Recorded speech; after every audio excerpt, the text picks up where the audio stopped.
Assalomu alaykum do'stlar. Bugun pachunlar nima uchun tez ketadi? Buni sabablari nimaga? Bu narxi nech pul pachunlardi? Shu haqida sizlarga ozgina bo'lsa ham o'z ilmim boricha ma'lumot beraman. Bu Nexia Sons oldi pachunligi bo'ladi. Shu misolida hamma avtomobillarda pachunlari bor. Nima uchun pachun tez ketadigan aytganingizga, birinchi o'rinda pachunning o'zini sifatli yoki sifatsizligi ham bog'liq. Ikkinchisi bo'lgan bo'lsa, qoqilyapti turganda bu to'g'ri qoqilmasning hisobiga ham pachunlik tez ketib qolar ekan. Endi pachunlik qanaqasidan qo'ysam bo'ladi degan akularimizga bu ustingiz bilan maslahatlashib, qaysi pachun yaxshi ishlab turgan ustalarimiz o'zi yaxshi biladi. Endi pachunlik bo'ldi.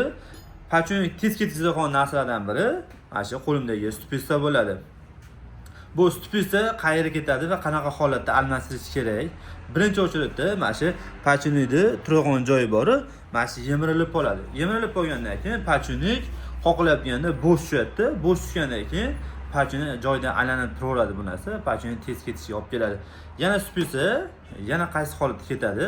Ikkinchisi bo'lsa bu 3-4 marta yo 5-10 marta qoqilgandan keyin bu obomasi chiqarilyapti udar bo'lib qolgan bo'lsa, mana shu pachun turgan joyi ham qo'nlashib qoladi va uchinchi holat bo'lgan bo'lsa, stupisani o'zi ham yaxshiroq udar yegan bo'lsa, stupisani o'zi ham qiyshayib qoladi. Endi stupis haqida ma'lumot berdik. Endi yana nima uchun pachun tez ketadi degan akularimizga apondis. Bu apondis tormoz diski bo'ladi, to'xtatib beradi yo'lni.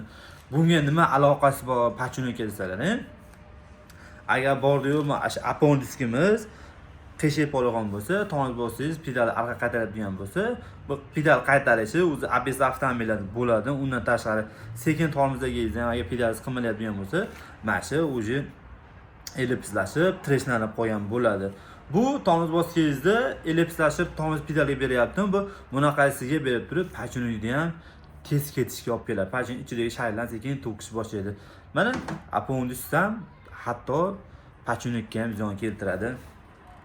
Endi Nexia avtomobillarda hammasi oldi stoykasi bor.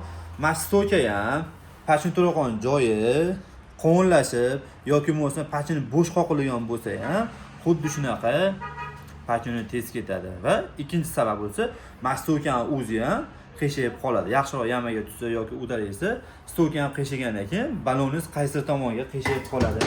O'zi pachunning sabablari, omillari juda ko'p akalar.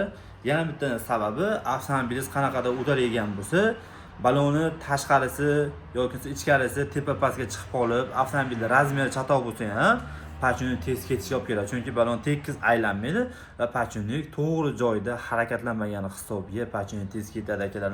Endi nimadirlar esdan chiqib qolishi mumkin. Nimadirlar esdan chiqib qolganda, narxidan keladigan bo'lsa, endi Nexia haqida ma'lumot beryapmiz. Nexia Sons. Bu pachunliklar 50 mingdan tortib to 170 ming, 200 minggacha bor. Chunki har xil firmalar bor, o'sha 80 ming, 100 ming har xil. Endi iloji boricha ustingiz bilan maslahatlashib, qaysi pachun yaxshi chiqayotganidan ustalar o'zi juda yaxshi bilishadi.